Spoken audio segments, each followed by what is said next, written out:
your mother. It's time for another episode of Birds with Friends. Just a trio of feathery brethren, weathering any season to see the Eagles eat teams like Scrammy's top with cheese. It's Philadelphia. Bo, Sheil, and Zach kicking it cooler than 3 penguins till Zach runs off with his valet keys. He's a real nuanced goose. Pull up a branch, get loose. It's time for some juice on some Birds with Friends. The early bird gets the worm, but prefers getting turned like a turn on some Birds with Friends. Bo, Sheil, and Zach coming at you with sets and things flapping their wings on. They can be like bathing suits. What they, what... Finish it up. Sometimes you gotta take them off. What the hell? What they show is revealing, but what they conceal is vital, right? So... Hello, everybody, and welcome to Birds with Friends on a Tuesday evening. Long time no see. Bo Wulf, Zach Berman, Sheil Kapadia is back with us. But we got to start, I think, with Marissa Morris styling and profiling here, making Berman's dreams come true, looking sharp. I had my hair and makeup trial today. I did take it down. This is not how I am wearing it because I didn't want to give it away for all the listeners. I want them to be so excited, to see all the pictures. Because the three of us, I think we can announce, we'll be doing a live pod from the wedding. From your table. Yeah. And the rehearsal dinner, yeah. I did. Back to back. I did start making the table arrangements, which was very exciting. So, it's getting very close. And I'm very excited. Yeah, I feel like there's got to be a live stream. What? Are we with the Stefanskis? Not with the Stefanskis. They are not attending the wedding. What you don't realize, Marissa, is that in the middle of the vows, Bo wants to play a "Two Can You Name" of all the XFL teammates that Michael had. So Michael will have a few teammates there that I'm going to put Zach maybe on the spot, like have them go up to Zach and say, like, what college did I go to? This is my name. I like something along those lines. Let's do it. No right? working for Zach that night. All fun for Zach. All fun. What you don't realize is naming the college of a player is actually fun for me. Yeah, not so much for Emily, but for me, it's fun. All right. Well, we've got a lot to get to. Some Sheil's news back in Eagles world, but the big guy's back. Sheil, how you feeling? How you living? I'm off the I was looking at the date and I was like, well, Marissa's got like a month left here. It really snuck up on us after the season. I'm good. I'm off the reserve COVID-19 list. I know you went with what'd you say? Sheil's not feeling well. A little vague. I didn't get the go-ahead from you to say yes or no. Well, I felt you do have my number. You could have said. But it didn't occur to me until we were live. So I didn't know I was supposed to be proactive. Hey, tell everybody I have COVID, but no, I'm doing fine. I'm on the mend here. There's still a little bit of a pesky cough, so Marissa was telling me just unmute when I need to. I did take some Tussin. I did some nasal crumb, and we got a little tea with some lemon and honey here. So if this doesn't work and if I'm still coughing during this, well, screw you. There's nothing I could really do about that. So I have some takes written down. I'm just going to take control of the episode because I listened to the 2 episodes. I took some notes. I watched the all 22 when I was on the COVID reserve 19 list. COVID-19 reserve list. Dedication. I watched the all 22. I had some other takes as I'm watching all these playoff games. And so I thought to get organized before we started today, I just wrote down 10 topics. And what we're going to do for this episode, we're 10 just quack commandments. No. How about that, Zach? I say, we have our group text. I say, all right, here's what we're going to do. I've got these 10 topics. I'll bounce them off you. Zach says, great. Bo says, yeah, I also want to squeeze in like a 2 can you after the break. A very quick one. Zach, I was very proud of you. Neither of us responded to his text. So I was giving the kids dinner at that point. It's very easy. I've seen your growth. We'll get to that probably in one of these topics here. So that's what we'll do. You guys can just rotate, pick a number, any number. Some of these are silly. They'll take 30 seconds. We'll move on to the next one. There are a couple on here that really could be, 30-minute segments, in my opinion, and I really want to get your opinion on. So I guess we should just, I don't know. Is there anything else to get to? We don't need a stone cold newsman today, do we? Yeah, is there any news? Gannon is still making the rounds. Mm-hmm. Hey, we'll just all those big topics we'll be getting to. I'm just saying if there is anything, there's no news. Yeah. a great weekend of football. It was an appreciation of football, and so I imagine that's going to be one of the topics. There'll be plenty of opportunities. Yes. You can talk about anything you want to during these 10. All right, who's going to start it off? Zach, you go first. Oh, wow. So Jalen Rose, number 5. Number 5. Now, hold on. Before we get to this, are we? These are actually numbered on my thing. So this is funny. Zach, did it occur to you? Were you worried that saying your favorite number might come back to haunt you in some way in the future? No. If you asked me for like 5 digits or something, okay, I would imagine you're trying to get my ATM code. But aren't those 4 digits?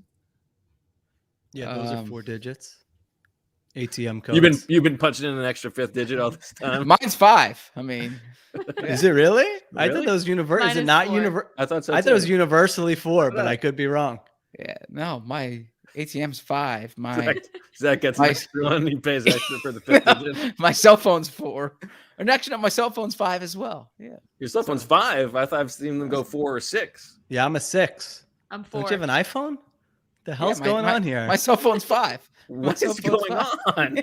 We got a comment in the chat that it's the 5 digits is for high rollers. Maybe this is already deviated beyond what I once your bank account gets to a certain question from Fresh Prince in the chat about the guy over my shoulder. This was the painting by my sister in high school.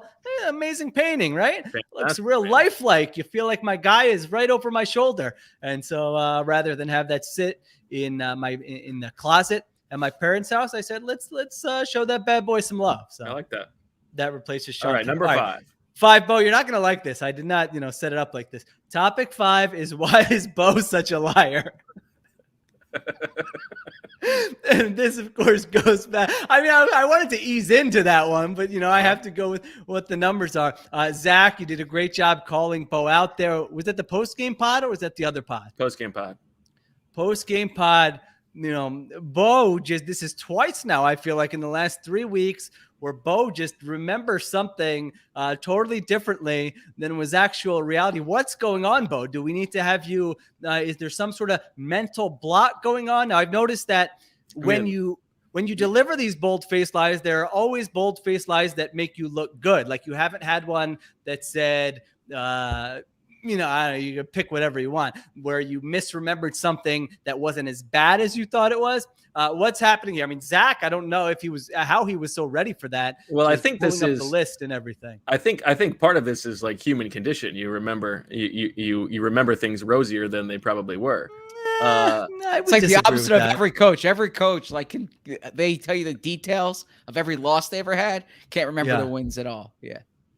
But what about you? The whole ethos of the show is we're not supposed to be called on these past Come on, you know that is said in jest. I own up to all the things that I got wrong and what I got right. I am glad there's something we can do to help you. I am glad you brought up these revisionist wide receiver takes, because the one thing we do need to talk about, I mean, find me one person in the entire world who was higher in the pre-draft process on Gabriel Davis than your man, Bo Wulf. That's true. I give Bo credit for that one. Yeah, I mean, I guess it's true. I mean, see, now we don't know. I mean, that could be a complete lie. He was. I actually texted him the other night.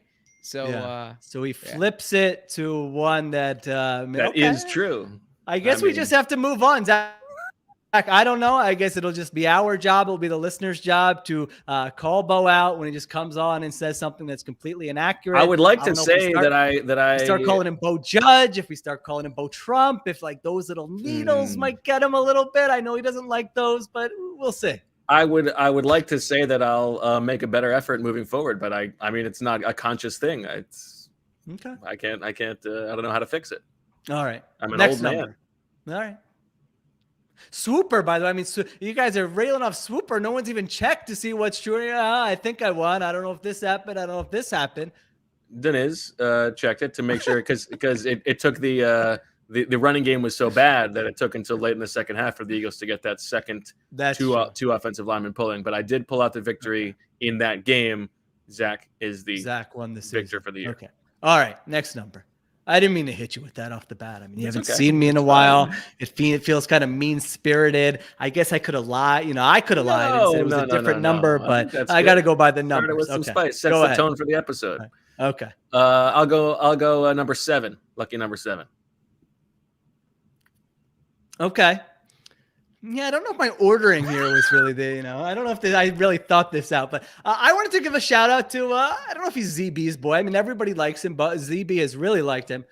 But D'Amico Ryans, and this will be in sort of comparison to some of the other topics on here. But I thought you guys, I texted you and said, great Jonathan Gannon discussion, right? Yeah, you did. So I do compliment as well, so the listeners know I thought you guys did a great job with the Jonathan Gannon discussion. We'll get to more about that. But I'm watching this D'Amico Ryans defense, and it's just beautiful. I mean, what he's done this year, first-year defensive coordinator, 5th ranked defense in the NFL DVOA. And there's this idea that 49ers defense is like loaded with talent. It is not loaded with talent. They have 3 great players. They have Joey Bosa, Fred Warner, and Eric Armstead's probably a little level down from those 2. They have among the worst cornerback situations in the entire NFL. I mean, they've been cycling guys in and out. They have a defense where they can't play man coverage. I mean, if you look at their numbers when they play man coverage, they're literally 31st in the NFL. Yet they still found a way to scheme it up. I mean, they're pattern matching on their zone coverages. They're not just dropping to a spot, covering grass, which I've been yelling about all year, to produce this defense. They go on the road 2 rounds in a row, Cowboys, Packers. They deliver great efforts. And I thought you nailed it, Bo, with the comparison to Jonathan Gannon. But I feel like D'Amico Ryans, I mean, if I were like an owner right now, how is he not among your top 2 or 3 candidates? Again, it's a very hard process. We don't know who's going to be good, who's going to be bad. But there are a lot of like appealing things, I feel like, about D'Amico Ryans. All pro as a player, widely respected, as we've talked about, loved by every coach he's ever had. They hand the keys to the defense to him there in San Francisco. Extremely handsome. More with less. Extremely handsome.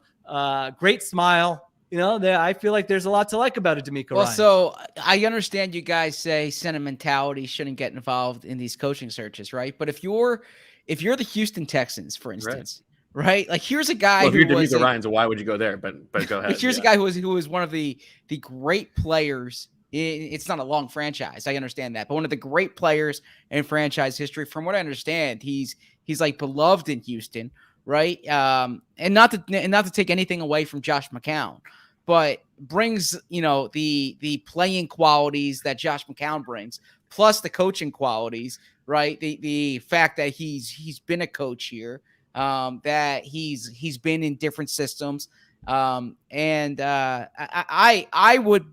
Now, I'm guilty of doing what a lot of these GMs and owners are doing right now, in that essentially favoring someone that I know, right? But based on my exposure to him in the 3 years that I covered him, and seeing his growth since then, and talking to people who've played with him, he'd be someone who I'd be extraordinarily interested in if I was hiring. And I said that last year. I said the Eagles should have called him last year.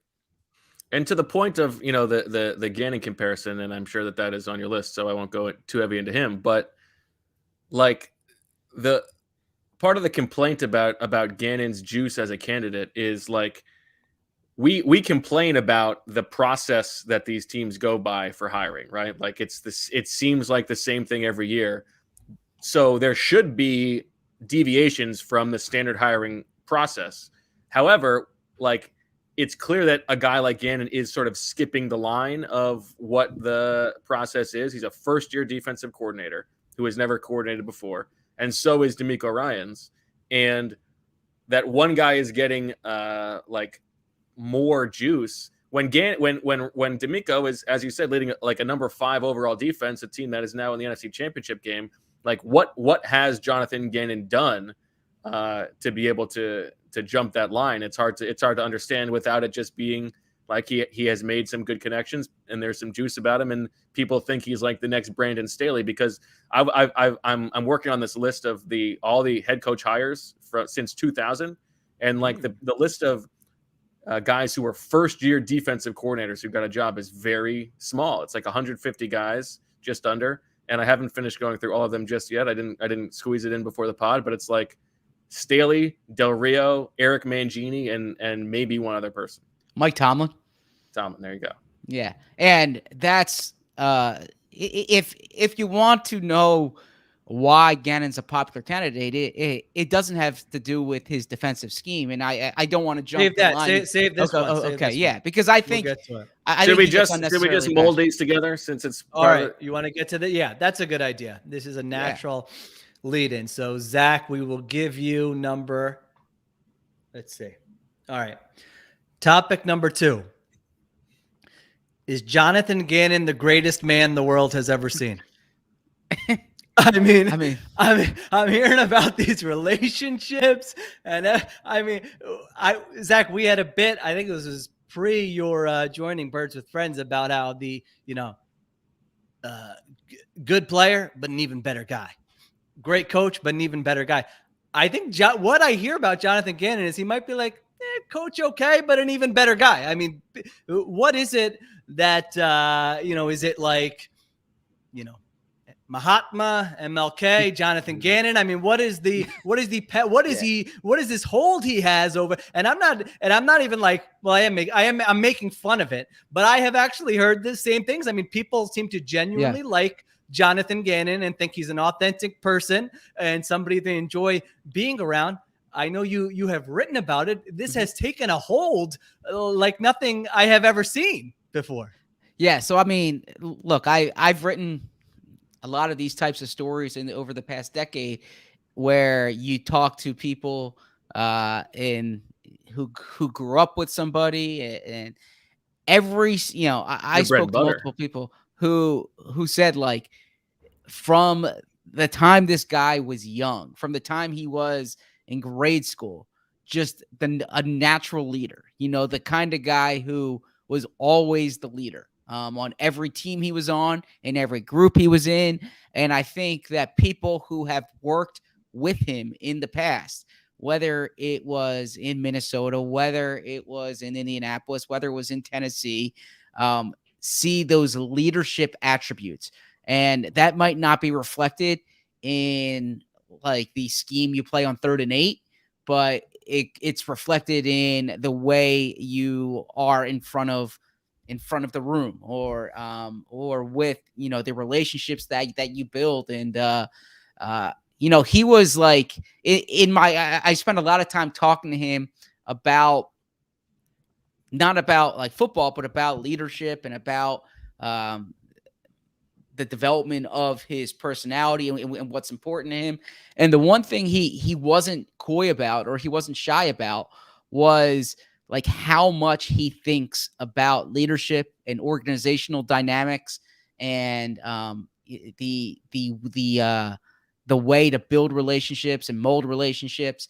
And so that, I imagine, is why these interviews, it's not like it's not random people who are looking at a list and saying, let's talk to Jonathan Gannon. It's all people who have crossed paths with him before and probably saw this guy as a future head coach. So I'm not like defending the defense. I'm not saying he's going to be a really good head coach. What I'm saying is that the reason why he's having these interviews is because of the leadership ability, because of the personality, and we'll see if he gets one. But from the time he was hired, everyone who, I had people reaching out to me saying, like, this guy's gonna be a head coach one day. So this is not something that's materialized out of thin air. Well, and I do think that if the Texans hire him, that is like disqualifying for him, because if that group of people thinks that he's the best choice, that is a bad thing for him. I mean, listen, like, players who we've talked to all seem to love him. Like, people that I talk to seem to love him, and like people who I think are very smart about football think that he is extremely smart about football, and a great presence in the room. I have every expectation that he can be a better head coach, or would be a better head coach than he was performance-wise as a defensive coordinator this year. but like the biases at play here, where like I talk to Jonathan Gannon and I find myself thinking this guy is really sharp. Like I'm a little bit like taken by him. I like these biases are not are not going to lead to the best outcome necessarily. Like I'm a doofy white guy, just like a bunch of these owners are, and that's not necessarily right. what is the best thing for this process. And like it's just impossible to say that on merit he has earned a job, right? Like maybe that's not how the job should be decided or allocated, but based on his track record, like he should not be the next man up. And the reason that he is because he has a lot of the privilege at play here. Well, for quick, I know that's right note, Abbott Elementary last episode, they're saying, I know that's right, with the woman has an Eagles flag in the background. So I think something's happening. I've had other people in sort of the entertainment industry reaching out saying we might be able to get some Birds with Friends plugs. I didn't realize, I mean, our audience, very, very impressive audience, a lot of accomplished people in a lot of different fields. So I think we still have opportunities to get some Birds with Friends, whether it's gear, a shout out, some type of mention in some of these shows. If we could get the Pyramid Scheme shirt on a show, and now we're really cooking with gas. Yeah, so one other thing with now that one doesn't have like big Birds with Friends branding necessarily, but well, you know how I like it. Only 3 people to get the reference. Exactly. With Gannon, I think. All right, so a few things here. One is I think we underrate how much NFL owners want a coach they're comfortable having lunch with, sure, a drink with, maybe go play some golf with. You know, when they go out on the field, somebody who's coming over, talking to them, saying hello. And so I think, maybe that's part of it with Gannon. I think another aspect of it is don't overrate these NFL owners doing, having these long thought out processes. I think one team shows interest in a guy and a couple media types say, oh, this guy's really smart. And then the other team says, well, if they're looking at him, why aren't we looking at him? Well, maybe we should look at him. Hey, do we have anyone in the building who knows him? Hey, yeah, this guy worked with him for a year and said he's a nice guy. Okay, call him in. Then all of a sudden everyone's chasing this guy. And what's the reason? Everybody is chasing this guy. There's really no reason for it. And so I think that happens a lot and is really annoying to me as well. And then you're right that the job of the defensive coordinator is different than the job of the head coach. I don't think I hid my feelings about this defense at any moment during the year. And to me, I've been critical about Howie Roseman for a lot of things. If I were Howie Roseman, I'd be going, you underperformed the talent I gave you on this defense. This was not the 25th most talented defense in the NFL. This wasn't the third. This shouldn't have been the third worst defense since 1983 in franchise history, according to DVOA. And like just looking, this gets into the film a little bit, but I had it in this section of my notes. I mean, look at that Bucs game. I mean, they were unprepared for the Bucs to go tempo, no huddle early in that game. They're not getting lined up there properly. They blitz only 11% of the time. You know what happened last week? And granted, the Rams are much more talented than the Eagles. They were throwing everything at Brady. His numbers against the blitz were terrible last week. The Bucs schemed up Mike Evans against Devontae Maddox a couple times, against Rodney McLeod. I mean, Brady was laughing at the attempts at pre-snap disguise. And as we discussed before that game, this was not a juggernaut Bucs team. I mean, we just saw what happened to him last week. And so I'll be looking at all of that stuff going, what? Are we sure about this? Like there's no evidence that he's giving you an edge defensively. So yes, he better be a great CEO type head coach here. And so what's the number one rule on your list for NFL owners? Leadership. Exactly. He's coached and he's coached position groups every year except for one. And the one time he coached just half the team on defense, the defense stunk. Mike Tomlin. So I'm just saying Mike Tomlin had 1 year as defensive coordinator, like Bo pointed out, and coach position groups. But the reason why the Pittsburgh Steelers wanted to interview him when Ken Wisenhunt and Russ Grimm had far better resumes was because the word on Tomlin was this is a leader. This is someone who has the attributes that will make a successful head coach, and he's never had a losing season. Now, I'm not comparing Jonathan Gannon to Mike Tomlin. What I am saying is that the attributes that is getting Jonathan Gannon in those job interviews, it's not the defense that he plays against Tom Brady in the playoffs. It's the leadership qualities that you said is the first thing owners should focus on. That's all I'm saying. Maybe it's just, yeah. I mean, it could also one other thing that I think is very underrated that comes up in these conversations that I've had about Gannon is don't underrate and it was a very brief period of time, so perhaps it's being overrated, the time he spent as a scout, because that allows him to understand the front office dynamics and the what goes into building a roster. Guess where the Mike Tomlin 1 year coached Vikings defense finished in DVOA? I know they were like 8th in total defense. What were they in DVOA? I don't know. 4th. And okay. And Mike Tomlin coached on those Buck staffs, right?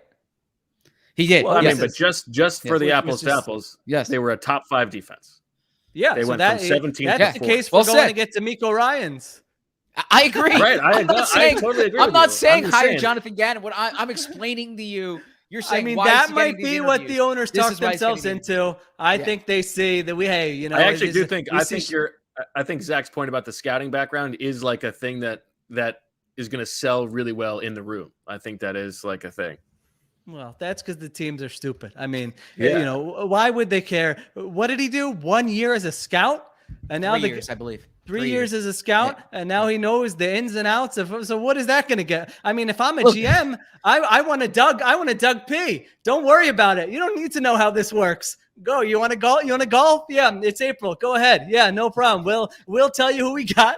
You come back, and when OTAs start, you can go ahead and coach them. I mean, I think that's how GMs think. In my opinion, I don't know many that would be like, oh, great, this coach is going to come in and think he knows how my job works, and it's going to give me input. I think there's an appeal about the shiny new whiz kid type coach, and certainly the white. The next Brandon Staley or the defensive Sean McVay and that is just what happens. They have an interview with him. They feel good about it. He seems like a good guy. Hey, other team. I mean, I remember we even talked about this when Nick Sirianni was hired, and wasn't like Jeffrey Lurie was like really excited that like Sirianni could get us Jonathan Gannon. Yes. Because he had heard that Jonathan Gannon was like, exactly.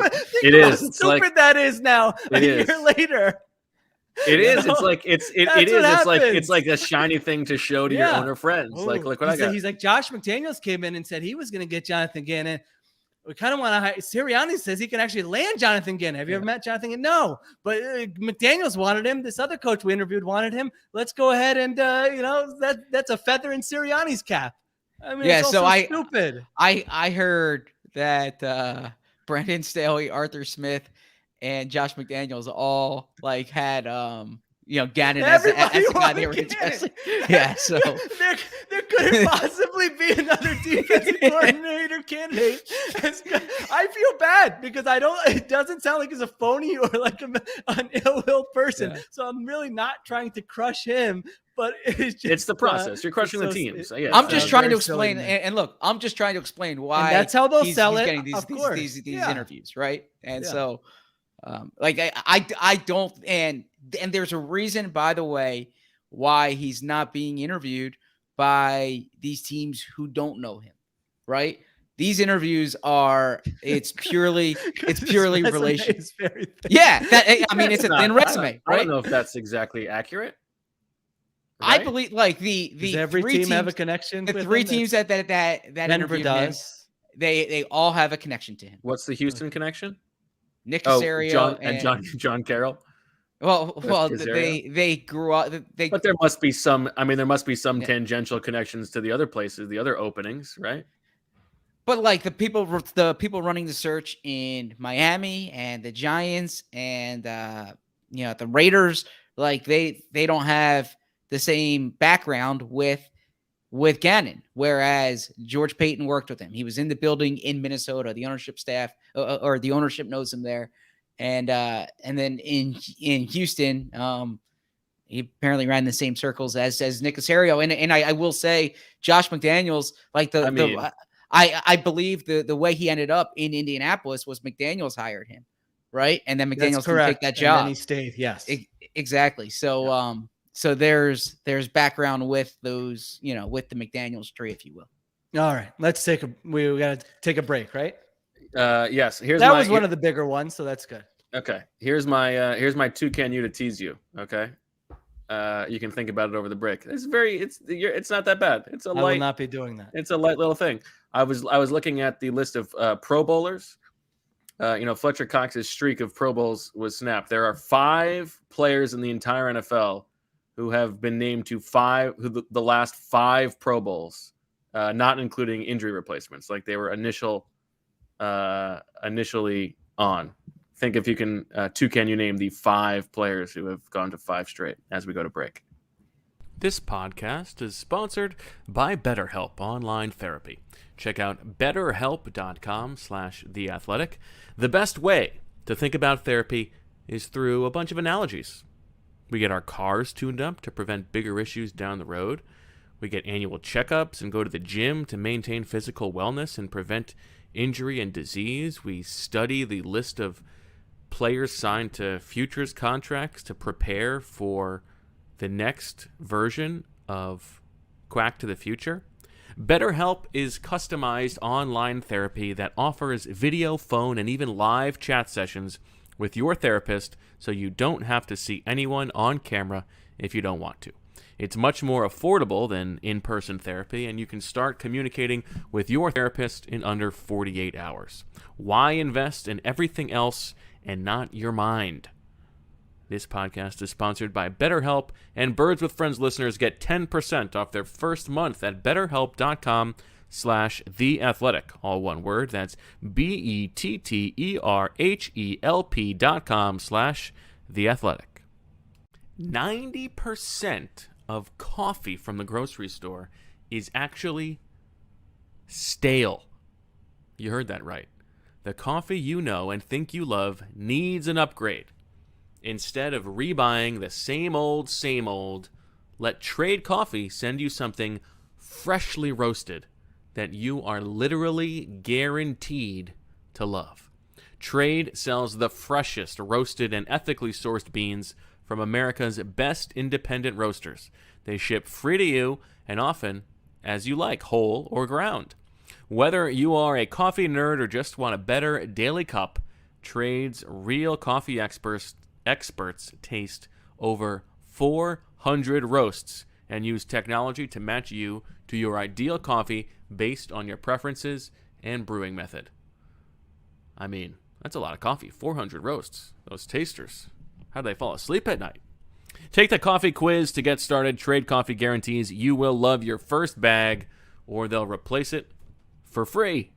Trade has been featured by the New York Times, Wired, GQ, and has delivered over 5 million bags of coffee. Good choice on the companies you chose there, Trade. New York Times, love it.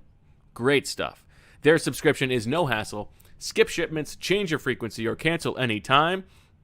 And for listeners, right now, Trade Coffee is offering a total of $20 off your first 3 bags when you go to drinktrade.com/BWF. To get started, take their quiz at drinktrade.com/BWF and start your journey to a perfect cup. That's drinktrade.com/BWF for 20 bones off your first 3 bags. All right, back on Birds with Friends. Zach, have you given this some thought? You want to see if you can go 5 for 5 here? Am I doing with Sheil? Or am I? It depends. Is Sheil interested or not? I'm interested. You got 60 seconds. I'll go first. Aaron Donald. Correct. Travis Kelce. Correct. Jalen Ramsey. Correct. Oh. Devontae Adams. Incorrect. We'll just go to the 60 seconds, see if you can hit it. 2 left. Tom Brady. Incorrect. Tyreek Hill. Incorrect. Not Trent Williams. Trent Cole, incorrect. Myles Garrett hasn't been in the league for 5 years, has he? Or has he? No. There's one that you will kick yourself for not getting, Sheil. Andrew Whitworth. No. Bobby Wagner. Correct. The other one, surprisingly, this was the biggest surprise to me. Wide receiver. DeAndre Hopkins. No. Keenan Allen. Yes. Really? So there you go. Keenan Allen, Travis Kelce, Aaron Donald, Bobby Wagner, Jalen Ramsey. Okay. All right. I've got some more football stuff for you later on. Don't worry about it. Okay. I'll be signing off for that. All right. Who's up? I forget. We've only done 3 of these. We got to get moving. Give me number 4. Number 4. Okay. All right, now we're getting into some meaty ones here. All right. Well, I want to throw this as a question to you guys. As you were watching football games this weekend, did you have any sort of Eagles related thought that, just boom, pop? I know ZB, I know you probably keep a little notepad. Hey, it's going to lead to a little story idea for, this slow week in February when our editor's asking, what do we got coming? And I'm going to have this out. I remember this. So do you remember, did anything kind of come to mind? And, we can go in a couple different directions if you don't say the exact thing I have. Also, can you confirm the notepad? I had my laptop in front of me. Okay. So I was keeping notes on stuff, but I wasn't jotting down in the old fashioned way. Look, I understand. I sound like when Howie came back from his sabbatical being like, the key is to have a quarterback. But when you watch that in particular, the game on Sunday night, it's hard not to have the takeaway. You need one of these guys, right? Like, and not, I understand it's really hard to get these guys, but if you don't have one, you got to keep looking for one, right? And so it fortified my opinion that if they can trade for someone like Russell Wilson this offseason, you need to do it. Or if there's someone in the draft that you have strong conviction about, you need to take him. But the question that you need to ask is, can Jalen Hurts win one of those games? And I understand Aaron Rodgers lost the game when the other team didn't score an offensive touchdown. I think that's more the exception than the rule. I think you're going to need to have a quarterback who can win one of those games like Sunday. And there aren't that many in the world, and you need to do your darndest to find one. I thought Handsome Rich put it very well on Twitter that he enjoyed this Eagles season, and yet he watched that game on Sunday, and it's a totally different sport, and it is, and like it's not. I sort of agree with Zach. It's not like we haven't been saying all along that the most important thing is to find a quarterback and to get a quarterback, and you may not have better options, but it does sort of hammer that home, and I think I sort of came to a similar thought that not that we have said that they do, but you don't owe anything to Jalen Hurts. Like he might still be the best option moving forward, but the job is to find the guy. And I actually think it's more to me intriguing from the draft angle than from the Russell Wilson angle. Like I think you got to really do your homework on these guys, because you've got ammo to move up to the, call it the late top 10, where both Josh Allen and Patrick Mahomes were picked, guys who were not consensus number ones. Like, sure. Do you think that Matt Corral can corral? Do you think that he can be that guy? You do the work. He can't be that guy. Do you think that Kenny Pickett can be the guy? I don't know, but like you got to do the work. And if you fall for those guys, you got to pull the trigger if you think they have a chance of having that upside, because it's the whole freaking thing. All right. Good job. You guys nailed exactly. I wasn't sure if that was going to work out or not, but that was absolutely hammered home. I don't think that was just hammered home. Like you said, Zach, this isn't some type of new, newfound thing, but I would imagine that these quarterbacks are pretty important. People inside the Eagles building. I would imagine that there are people inside of a lot of NFL buildings watching those games going like, we kind of like our guy, but like, look at this. Like, yeah. I mean, it really is. I think right now in the NFL, it is easier than maybe ever before to find a competent quarterback.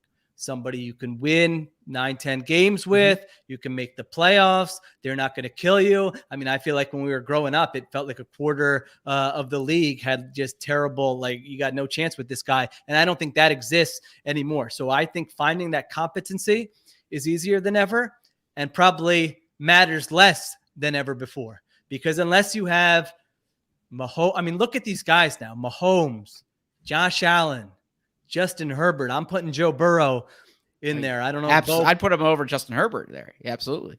But interesting.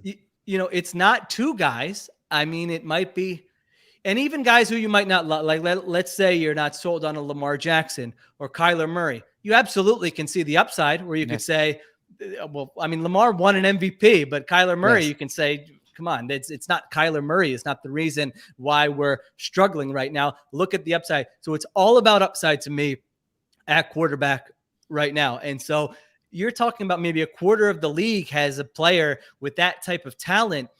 Even the biggest Jalen Hurts fan, in your wildest dreams, can you envision a scenario where he can reach that level?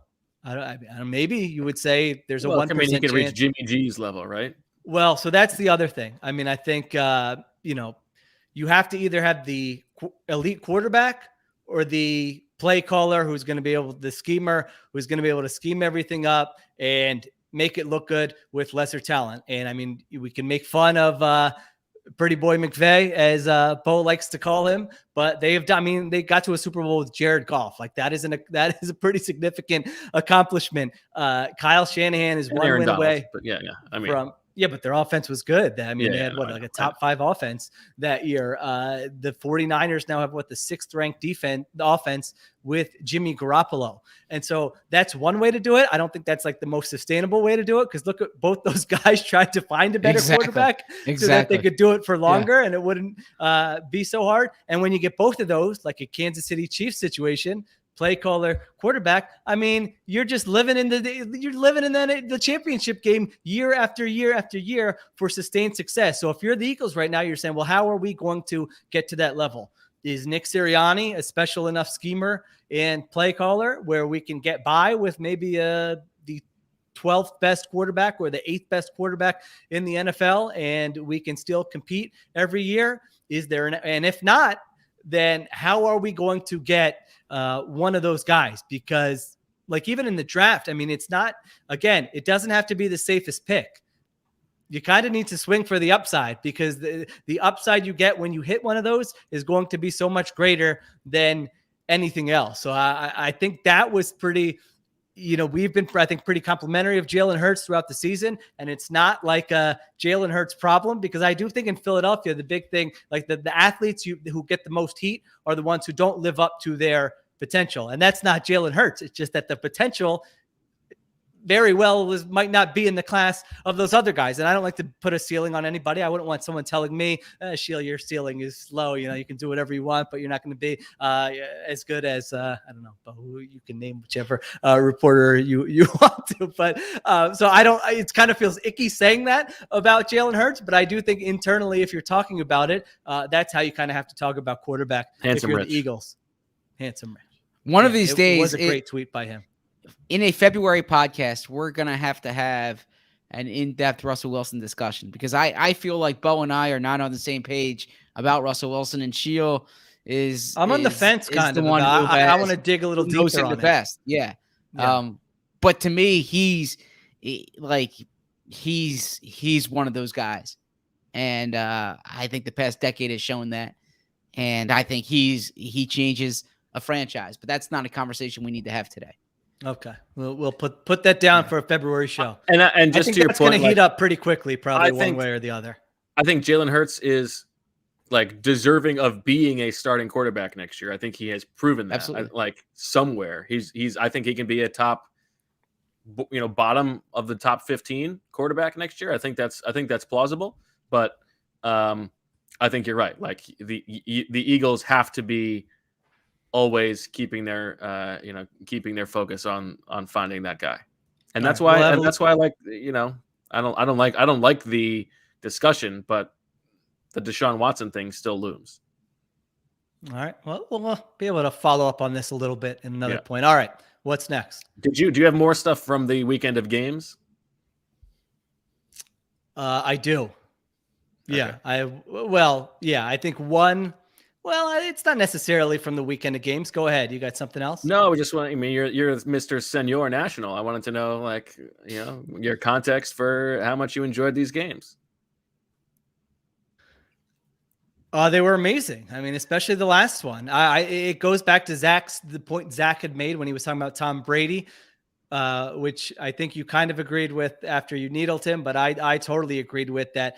At some point, you want to see greatness, and like for two of guys that are that talented to just be exchanging haymakers back and forth. I mean, that is like the most fun experience you can have as an observer of a football game, in my opinion. So it was great. And all the games were entertaining. That one was certainly another level from everything else, but they all came down to the wire and were fun. Yeah. All right. Okay. What number? I believe it's Zach's turn to pick a number. 3, Allen Iverson. What did we already go 3? No, we got 3. 3 is a big one. Excuse me. 3 is one I feel like we really could be doing a entire podcast on, and knowing how we go, that maybe this will take an hour. Marissa looks terrified at that proposition there, but you have to reapply the makeup. Let me. I'm ready to take it off. Let me ask you this question. If I know you get asked, I'm sure, by friends, family members, neighbors, per guy at Wawa, whatever. Like, how do you feel about this Eagles team here going forward into 2022 and the long term, sort of the next, let's say, 3 years or so? Like, do you come off that season going, we feel good about it, you can do X, Y, and Z and do this? Or do you feel differently? I realize it's a very vague, open-ended question that I'm not asking properly. I don't know what your angle is here, other than just.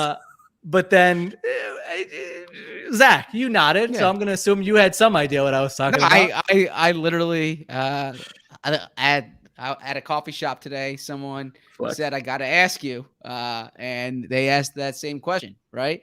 And it deviated into the conversation that we just had, where I'm like, I say, tell me what's going to happen at quarterback. Sorry, I'm getting a phone call here. Tell me what's going to happen at quarterback, because if it's, I wish it was, right. If it's not, and it's, look, I pause here because Jalen Hurts has become such a polarizing topic. I feel like that you either think Jalen Hurts is the answer, or Jalen Hurts is horrible. And to me, I thought Bo put it well. Jalen Hurts can get you to where they went this year. And Jalen Hurts is a fine starting quarterback for your team. And I think you can be a 10-win team, and you can get to the playoffs, and if things break right, you can win a game or two in the playoffs.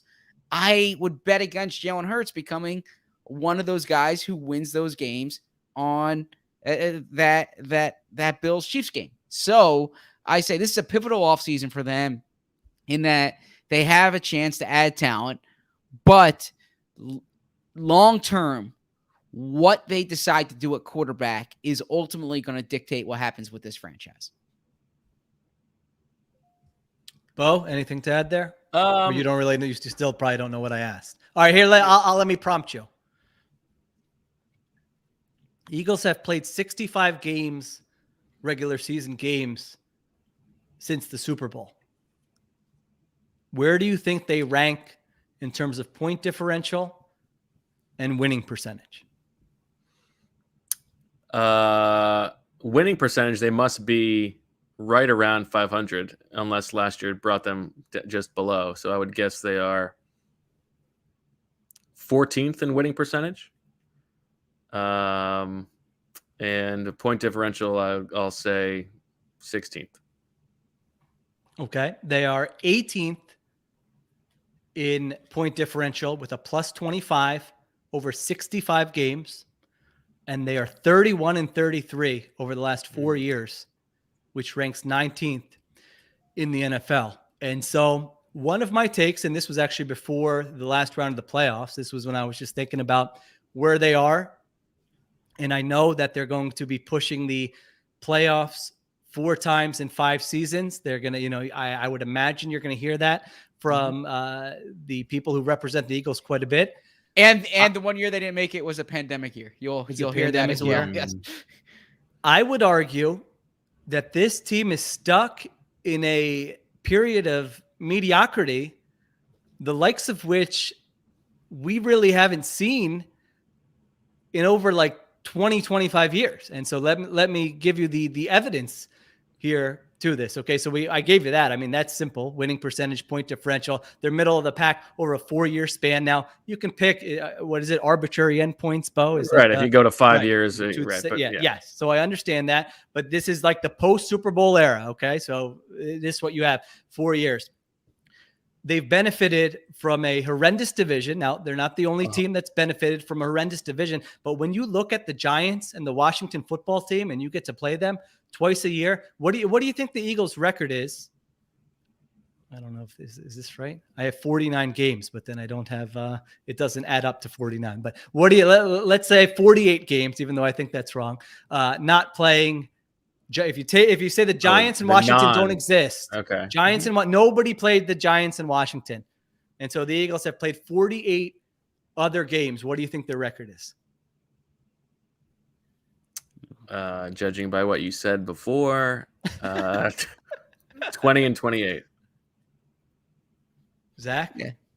I'll go 21 and 27. 19 and 29. 19 and 29. Wow. Against all non-Giants. And again, you play who's on the schedule. You play the bad teams. Yeah. They have a minus 83 point differential in all those games. And so they are, and maybe they'll get to continue to beat up on those teams. I don't know, but here's one that really struck me. They've gone 4 straight seasons without a top 10 DVOA finish. When do you think the last time is that happened?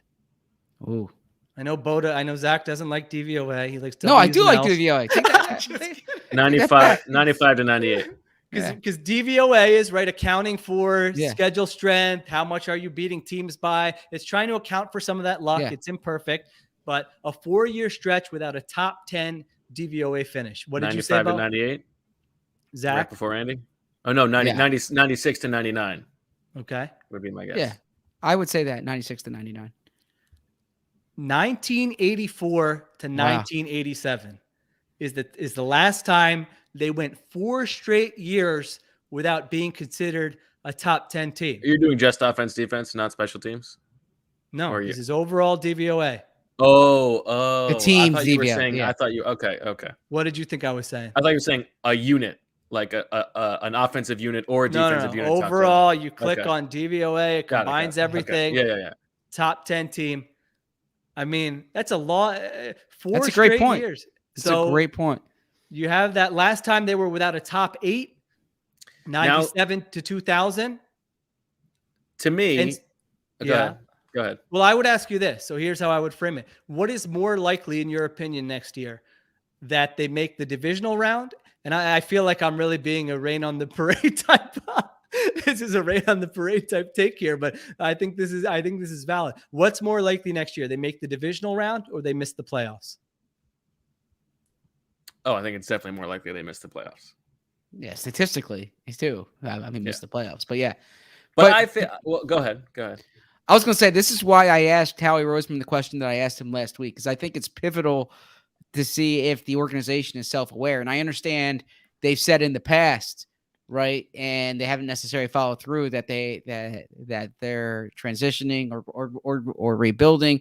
But I think it's pivotal that they are aware of where they stand as a roster for the reason that you mentioned, that if they operate like they did, and in particular coming off the 2018 season where I thought they were misled by what happened late that year. Yes. Because like Howie Roseman and he said they plan to rebuild after or transition after the 2019 season. And then they thought there was an opportunity because of the pandemic, which sounds kind of odd in hindsight because they were the worst team they've been during that. But how that disrupted their team building process. And I think it's pivotal that they understand who they are and where they are as a franchise. My defense of the Eagles here is that I think that those statistics tell the story more about what Zach is saying, that this was a franchise that was trying to ride what they thought was a crest when really they were declining that whole time, and they kept putting they kept throwing water into a sinking boat. And the hope is that this is now them starting to be on the come up. And I think the roster itself, they hope, tells that story. I mean, the reason that they were declining all that time is because they kept bringing back the same old guys, and the drafts that were supposed to backfill the roster were bad. Mm-hmm. As I've said several times, there was no homegrown starter on the team this year who was between the ages of 26 and 29, who was there on a second contract. It was like a lost generation of bad drafting. And the hope is that now, with what they have identified as those 4 core players who they all extended, what looks like a very good draft, and all this draft equity this offseason and money coming off the books so they can make some free agent additions. I think we have talked about this as a huge offseason for them, and I think they need to continue that Uncle Mo, I guess, from a roster building standpoint. But yeah, I mean, there is no doubt that we like the Super Bowl is still recent memory to us. Shout out to DFOP Seamus getting engaged. Great story, to his girlfriend who he proposed to at the who is fiance now, at the Super Bowl parade. Like that's the lifetime of the Super Bowl for us. But for a long time, they have been a very mediocre team. People are asking, what's the point of this in the comments? Question, I mean, well, I just think that you get COVID, you start thinking about death. You start thinking about the Eagles, how bad they are. You guys start getting pessimistic. If you look at yourself honestly, and you say, we're a franchise that's sort of stuck in this middle class of the NFL without a clear path to get out of that, how are we going to approach it? And how big is the 2022 season? Because if you play next year and you don't make the playoffs, all the good vibes there are going to be some clenched butt cheeks in that building very quickly next season. After that, where now all of a sudden people will start pointing more of this out. They'll say 18, 19, 20, 21, 22. We have one playoff win in a 5-year span. All these numbers that I just trotted out there, we're in the middle of the pack. Below, we might not have a quarterback right now. What are we doing here? Maybe the finger pointing start. Well, whose fault is it? How are we going to get out of it? So I do think that honest assessment is really important. And the 2022 season is also very important, because success is not linear. Just because you have 9 wins and you have this sort of a feel good, plucky season, that doesn't mean that next season you're going to win 10 games. Now, we'll see what they do in the offseason. Maybe we'll be having this discussion in May and June, and we'll laugh about this conversation, and we'll say, oh my gosh, look at what they do with the roster. They're favorites in the NFC East. That's possible. But at this point in time, that was just something that struck me. So anyway, I don't know what the point is. And that's why it's so important that a Jalen Hurts conversation is framed not has he done enough to be your starting quarterback, because I think we all can agree he's done enough to be your starting quarterback. It's, can you win big with him as the starting quarterback, and relative to your other options. Yes, exactly. Right. And so that's why the best option might be kicking the can down the road a year, and you're a year away from acquiring that quarterback, right? But everything needs to be, how do you win big? It can't be, how do you stay competitive? How do you get to the playoffs? And Howie Roseman has said, like, you have to host playoff games. You have to get the bye. And that can be like a laughable comment sometimes.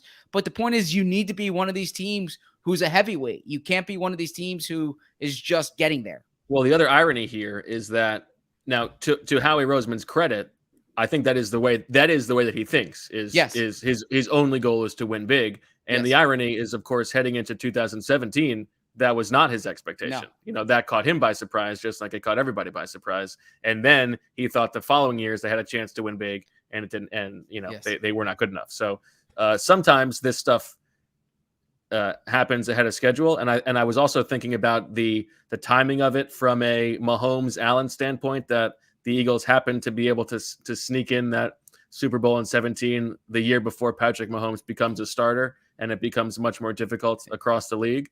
But well, this is actually an interesting point, because to like the Russell Wilson thing, can't you imagine a scenario where they make a trade like that and they say, this is off the record, but look at the quarterbacks in each conference. Maybe Rodgers is out of the NFC after this year. Maybe Brady retires. Yeah. Then you have an AFC that has Mahomes, Allen, Herbert, Burrow, Lamar.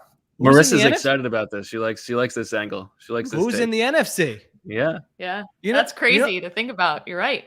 There is not that guy. Daniel Jones. Well, we felt like if we got Russ now, we have this 3-year window. Once you get in, anything can happen. We saw that in 2017. So there are all these little things that I think. I agree with that, though. That I think if you have one of those quarterbacks, you have a chance. So if you think Russell Wilson, the question is if he is one, right? Exactly. Yeah. So and that's one we're saving for a February pod. But as a quick aside, Sean Payton's the Broncos job's open and the Raiders job's open. If you're a prospective coach, you're like, do I want to sign up to be in a division with Patrick Mahomes and Justin Herbert? Now, if you're the Broncos and you think you're getting Aaron Rodgers, that's a different conversation. But if you're taking the Raiders job, let's say, you're like, do I want to be in a division with those two and potentially three quarterbacks? So it's just something to think about. All right, let's do another break. All right, let's do another break. This podcast is brought to you by DirecTV Stream. Does this sound familiar? You've got one device that lets you catch the game live, another that lets you stream your favorite shows, you're watching sports highlights on your phone, and you've got your neighbor's best friend's login for the good stuff. When are we talking about good stuff here at DirecTV? Are we talking Belichick Saban? I don't know. Well, I want to tell you about a simple way to get all that entertainment you love without the hassle. It's called DirecTV Stream, and it brings your live TV and on-demand favorites together like never before, so you can watch your favorite sports, movies, and shows all in one place. That means no more juggling remotes and no need to buy another device ever again. And the best part, there's no annual contract. So get rid of the clutter and the confusion and get your TV together with DirecTV Stream. You can learn more at directtv.com. Compatible device required. Content varies by package.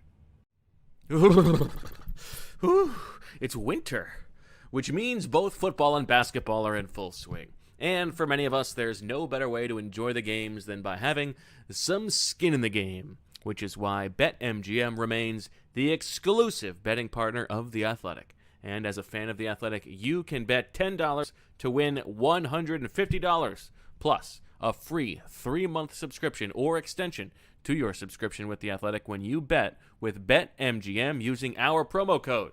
Just sign up at betmgm.com and use the promo code TheAthleticPod, all one word, at checkout to take advantage of this special offer from the king of sportsbooks.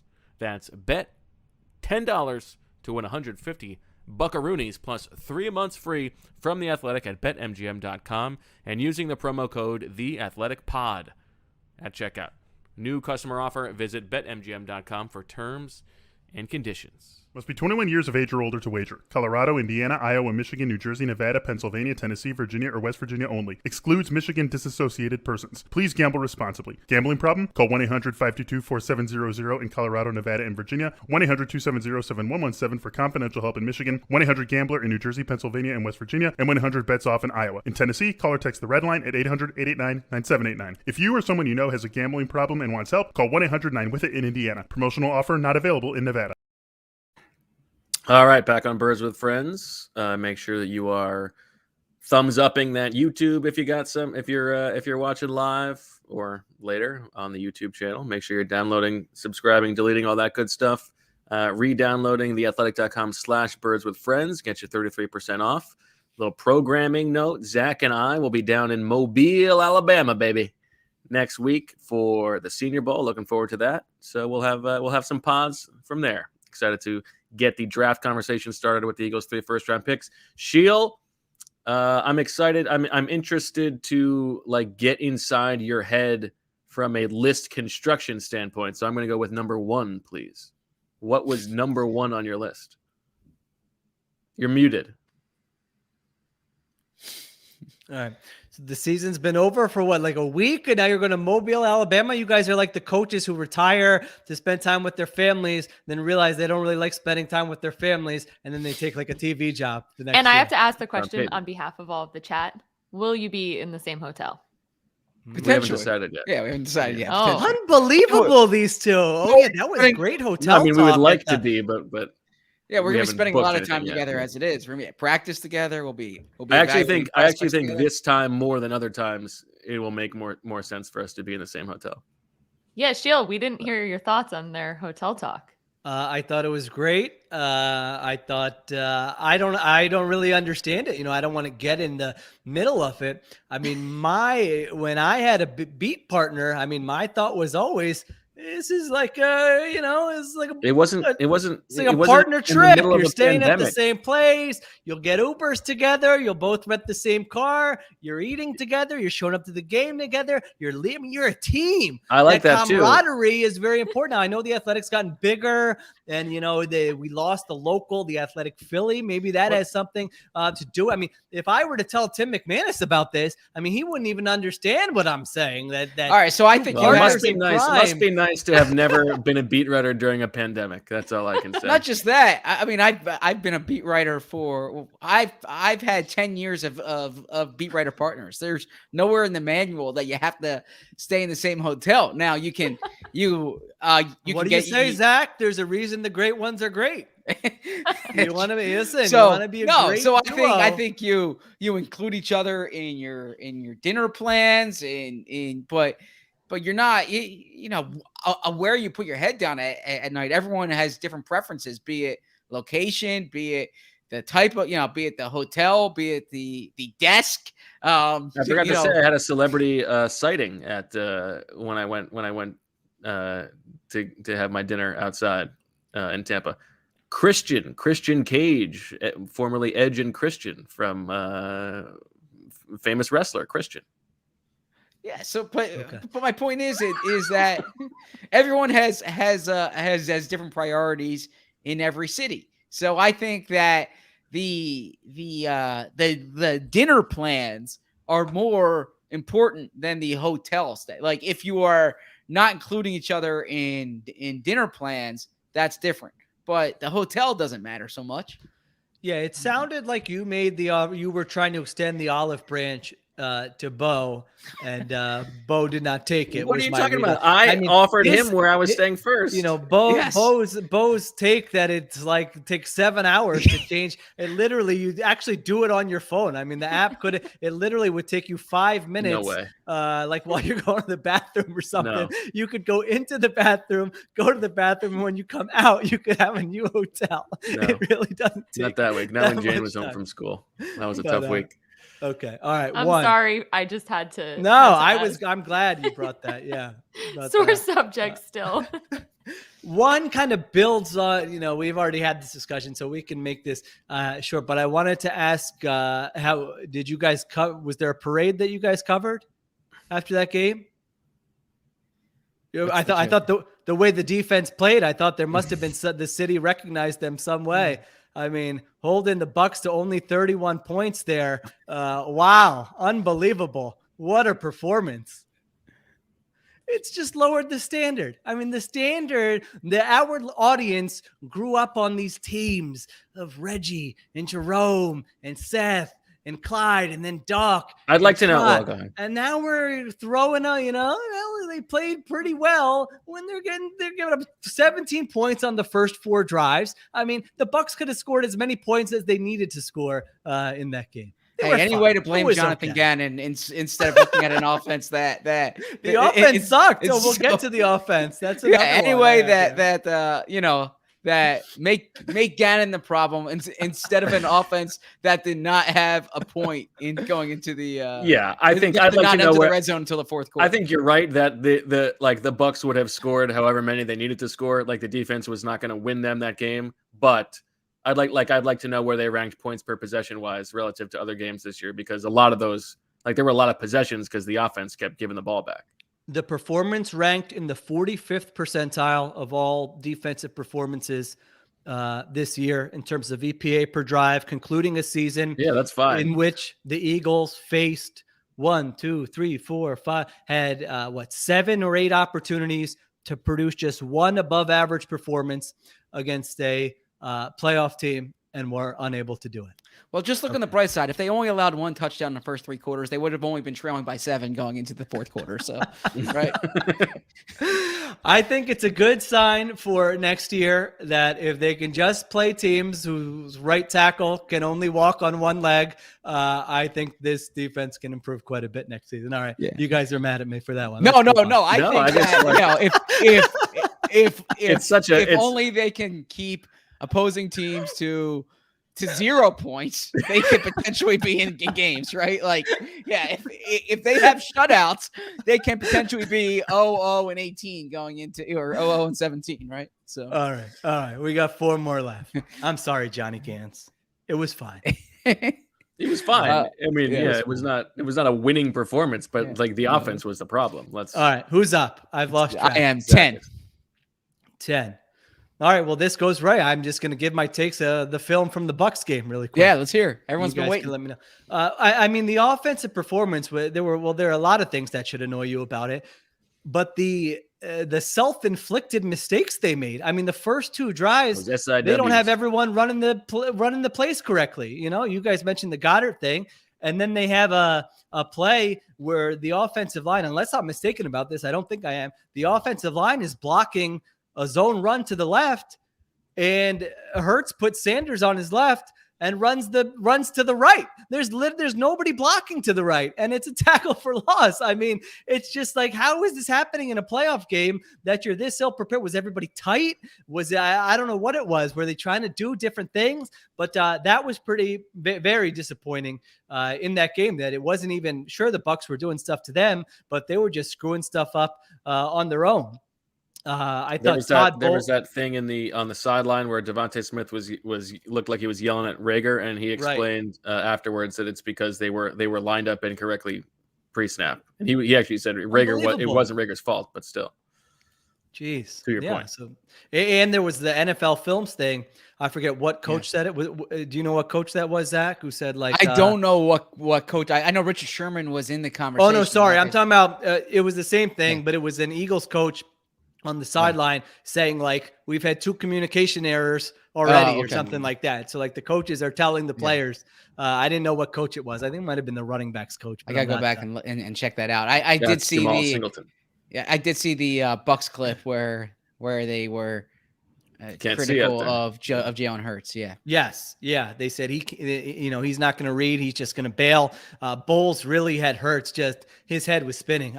Against the blitz, first 3 quarters, 5 for 13 for 24 yards and 2 interceptions. And as we talked about in the before the game, he had been good against the blitz for most of the season. Yeah, Hurts had he was lost out there. He was lost. Yes, there's no doubt about it. And I think his arm strength is a real concern, on some of these throws. Aikman was hammering the point about why aren't they just running, comeback routes when they're playing off coverage. And he's right about that. Coaching malpractice for Devontae Smith to not have a touch until 1:55 left in the first half. I don't know how that happens in a playoff game. That is, for all the goodwill that Sirianni had built up, that's a disaster in a playoff game. So I think Aikman was right about that, but you saw Hurts throw one of those comeback routes to Rager. I think it was on the 4th down, and it but it was to Rager. That's fine, but on those throws, the cornerback can be playing off and jump it because it's not going to get there early and it's not going to get there with a ton of velocity. And so, those are things I don't know. I don't think that's going to be a topic he's going to want to talk about when he comes back. But it's a legit issue. His arm strength to me. See, the arm strength to me is not the issue. I think the arm strength is fine. I think it's the problem is you can't have both mediocre arm strength and be late. The ball comes out late. Okay. On the interception before the half, that Devontae Smith route on the all-22 was beautiful, man. Stutter go, the cornerback. He has the quarterback on the ground. Like, that's one of those, if the ball gets there, that's getting like circulated on Twitter and, Coach Flynn and the, wide receiver school. Everyone's highlighting that.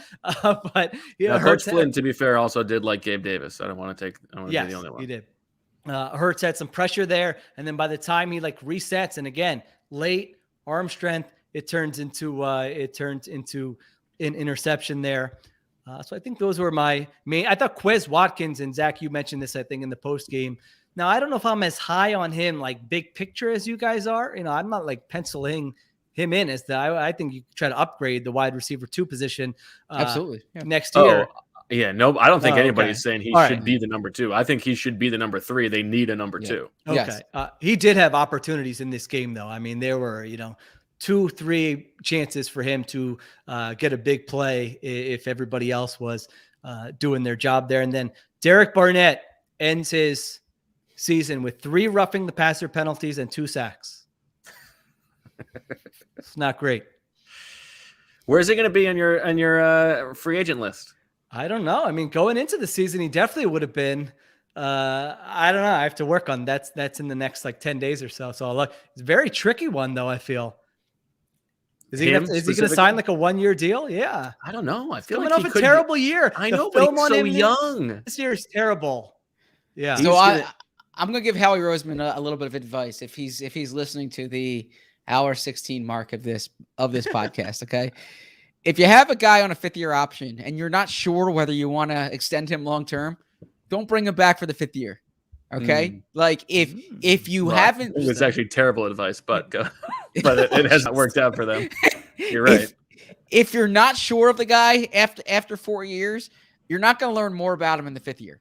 At that point, either keep him or upgrade that spot. But Nelson Aguilar and Derek Barnett, they were unsure. Do you bring him back? Do you not bring him back? Do you extend him? Do you not extend him? And both those 5th years were disasters. So I say that kind of tongue in cheek because there is recency bias there. But I also think you don't literally mean they should have cut him. No, I think they should have tried to they should try to trade him. I think they should try to trade him. Okay. Yeah. Maybe they did. Or extend him. Or I just think that. I mean, they were both still serviceable players. You needed guys on the roster. Like they should have just get rid of them. I mean, what you pay on that 5th-year option is pretty expensive. So it's not that bad. I don't know. I mean, feel like for the flexibility, you're paying for a little, get them for 1 year and then see what happens. But yeah. So anyways, I say. But yeah, I mean, your point that it has not worked out for them the last 2 times is definitely true. Okay, we got 3 more. We got 6, 8, and 9 left. Give me 9. 9.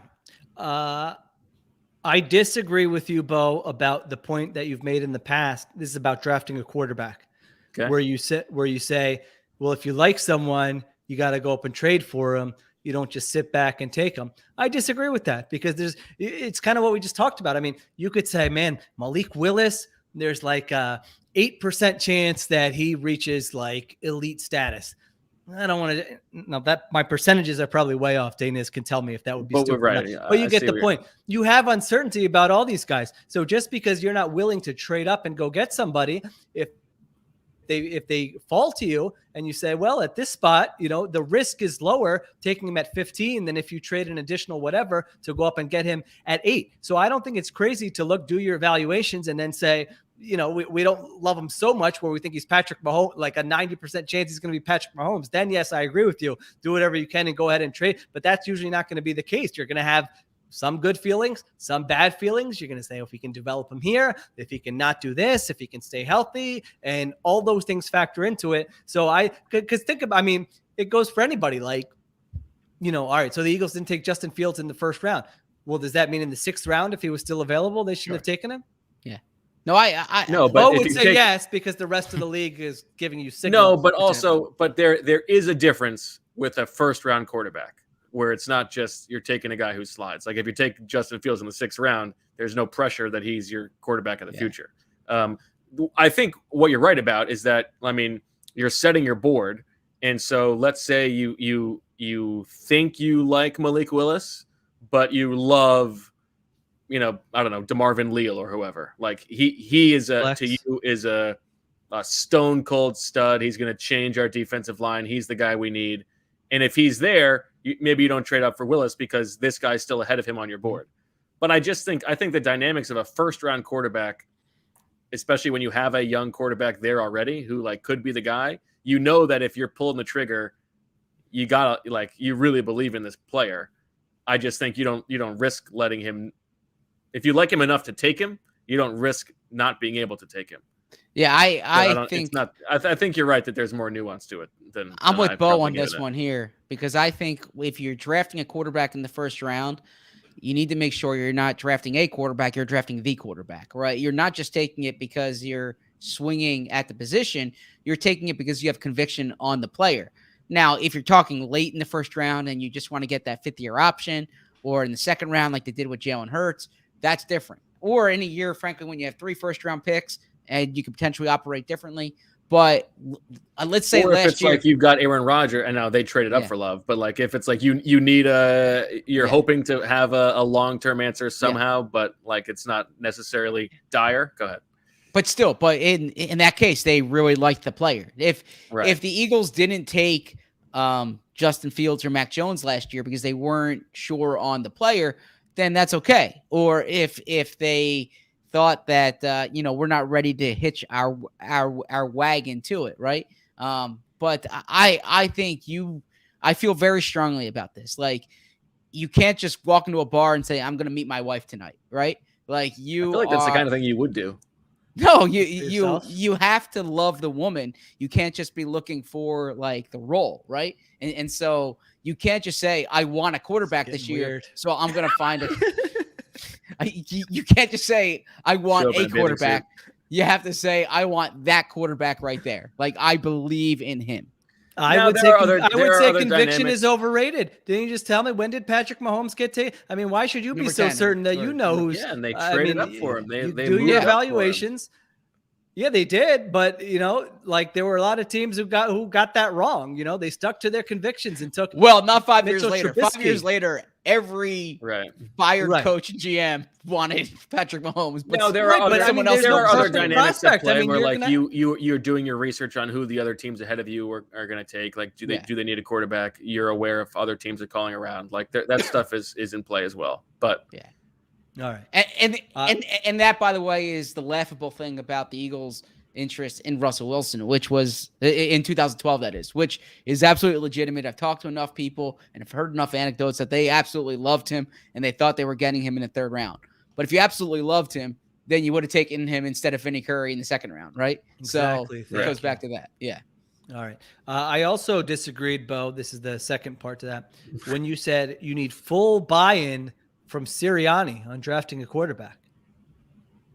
I mean, you're right. I think they're going to tell Sirianni if he has full buy-in or not. Well, that's fair. I think that the way that Howie has talked about stuff like this, I think potentially overvaluing the input of the coaching staff, tells you that is the case. But you're right. The decision is not made by Sirianni. I think you're right to correct me. All right. 6 and 8 are quick hitters that we will end this in 5 minutes. Let's go 6. 6. I'll just read what I have written down verbatim. Young ZB and Terry Hatcher. Was a big fan. Definitely a thing, right? I mean, it was so obvious. The Superman, young puberty Zach. I mean, it was oozing through my Overcast app there at the Lois and Clark. And, look, interesting because a little bit older than a Danielle Fishel at the time. So I don't want to give you. I don't want to give you a drop here, but the line from Seinfeld comes to mind, right? Wow. Jeez. No, that was Terry Hatcher. Right? Yeah, I know. Okay, all right. Wow. Let's move on. All right. I'm a little lost. Topic 8. Ugly Zach. Zach was like, how old was Zach at this time? Zach was a very horny 9-year-old, it seems. All right, let's wrap this podcast. All right, 8. I wanted to know when did Birds with Friends turn into an 80s sitcom? I mean, Bo said, Marissa, I hope you caught this. I mean, bride to be, you know, they're not, I didn't think they were setting a great example for Marissa and Michael. Bo, you said, and I quote, have you finished your off-season to-do list that you were given from the wife? And then ZB goes, the honey-do list. Like, what the hell is this, Al Bundy or something? You know what I felt bad about? I mean, what was going on there? I don't know. I mean, I wasn't prepared for that start. It wasn't like I wasn't meant that as like the wife. It was more, and maybe that's how I said it. I meant it more like we've all got like long lists of things we've been meaning to do that once the off season starts you can get to. Like we hung up pictures this weekend that we've had for like 3 months trying to get them up. So okay, that's all. That's fair. I did feel bad about my. I think after the Bucks lost, I said whatever my acronym was, like the wives of beats. I mean, I got to go significant others there.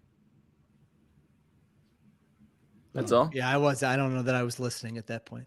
That was like the first 2 minutes of the. So you were listening. I might have fast forward that forward 30. All right, that's all I got. Good job. All right, Marissa. Now we can get to your list. I've been giving Michael lots of lists, so. I get it. I'm totally on that already. We're not married yet, but he gets lots of lists. Do you guys want to get some more Pro Bowl stuff? No, I don't. You can do that. Save that for a Senior Bowl segment. Zach, I feel like you could do it. All right. I'll knock one out. Real quick. Okay. This is the last 10 years. I'm going to go position by position. Just tell me if you think you can guess who has been to the most Pro Bowls at each position. Quarterback. Okay. Tom Brady. Tied with? Aaron Rodgers. Correct. Running back. That's 8. They've each got 8. Last decade. Does Adrian Peterson still get in here? Or He's is that not the answer. Okay.